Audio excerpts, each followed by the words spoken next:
അങ്ങനെ പല കാര്യങ്ങൾ ചെയ്യാം. അപ്പോൾ നമ്മൾ എഞ്ചിനീയേഴ്സ് ചെയ്യുന്നത് ബിൽഡിംഗ് പെർമിറ്റിൽ ആണ്. പിന്നെ നമുക്ക് ലോഗിൻ ചെയ്യുന്ന ഓപ്ഷനിൽ citizen login, employee login and organisation login ഉണ്ട്. അപ്പോൾ ഓർഗനൈസേഷൻ ലോഗിനിലാണ് നമ്മൾ എഞ്ചിനീയേഴ്സ് നമുക്ക് പ്ലാൻ എന്തെങ്കിലും കേസ് മാർട്ടിൽ സബ്മിറ്റ് ഒക്കെ ചെയ്യണമെങ്കിൽ നമുക്ക് ഈ ഓർഗനൈസേഷൻ ലോഗിനിൽ നമുക്ക് ലോഗിൻ ചെയ്തിട്ടാണ് ചെയ്യുന്നത്. അപ്പോൾ അതിന് വേണ്ടി നമുക്കാദ്യം അത് രജിസ്റ്റർ ചെയ്യണം. അപ്പോൾ നമ്മൾ ഇതിൽ ലോഗിൻ ചെയ്യാൻ വേണ്ടിയിട്ട് ഓർഗനൈസേഷൻ ലോഗിൻ ചെയ്തു. അപ്പം നമ്മുടെ കയ്യിൽ ഫോൺ നമ്പറും വെരിഫൈ ചെയ്തിട്ടില്ല, നമ്മൾ രജിസ്റ്റർ ചെയ്തിട്ടില്ല. അപ്പോൾ അതുകൊണ്ട് നമുക്ക് താഴെയുള്ള ബിൽഡിംഗ് ലൈസൻസ് രജിസ്ട്രേഷൻ എന്ന് പറഞ്ഞതിൽ ക്ലിക്ക് ചെയ്യാം. നമുക്ക് ഇങ്ങനെ ഒരു ഇൻ്റർഫേസാണ് വരുന്നത്. അതിൽ നമ്മുടെ name, user name, password, confirm password, mobile, Aadhaar, OTP ഒക്കെ അടിച്ചു കൊടുക്കണം. അപ്പോൾ ഇതിൽ നമ്മൾ ഇമെയിൽ യൂസർ നെയിം കൊടുക്കുന്നത് നമ്മൾ ഇമെയിൽ ID ആണ്.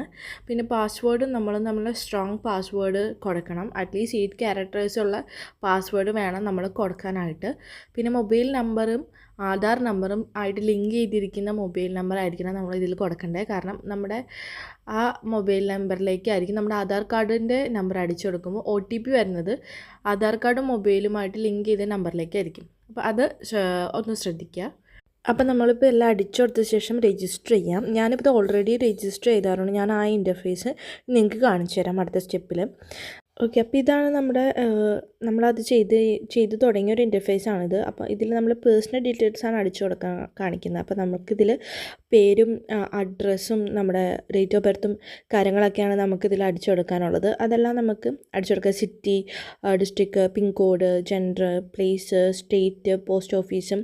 പിന്നെ ആധാർ കാർഡ് നമുക്ക് ബാക്ക് സൈഡും ഫ്രണ്ട് സൈഡും ഒരു സിംഗിൾ PDF ആയിട്ട് നമുക്ക് മാക്സിമം 1 MB ഒരു PDF ആയിട്ടുണ്ട്. നമ്മൾ സ്കാൻ ചെയ്തെടുത്തിട്ട് നമുക്ക് ഇതിൽ അപ്ലോഡ് ചെയ്യാം.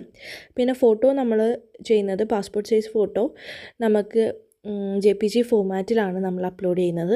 നമുക്ക് ചൂസ് ഫയൽസിൽ ക്ലിക്ക് ചെയ്ത് കഴിഞ്ഞാൽ നമുക്ക് നമ്മുടെ ഡിവൈസിലുള്ള ഇത് നമുക്ക് അപ്ലോഡ് ചെയ്യാൻ സാധിക്കും ഇതിലേക്ക്.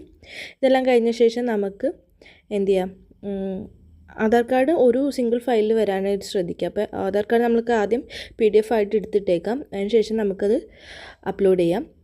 എന്നിട്ട് അപ്ഡേറ്റ് ചെയ്യുക അല്ലെങ്കിൽ സേവ് ചെയ്യാം. അപ്പോൾ ഞാൻ ഓൾറെഡി ഇത് ചെയ്തതുകൊണ്ടാണ് അപ്ഡേറ്റ് എന്ന് വന്നിരിക്കുന്നത്. അപ്പോൾ അത് സേവ് ചെയ്യാം. അപ്പോൾ നമ്മുടെ ബേസിക് ഡീറ്റെയിൽസ് വന്നിട്ടുണ്ട്, പേഴ്സണൽ ഡീറ്റെയിൽസ് വന്നിട്ടുണ്ട്. ഇനി നെക്സ്റ്റ് നമുക്ക് കൊടുക്കാനുള്ളത് ക്വാളിഫിക്കേഷൻ ഡീറ്റെയിൽസ് ആണ്.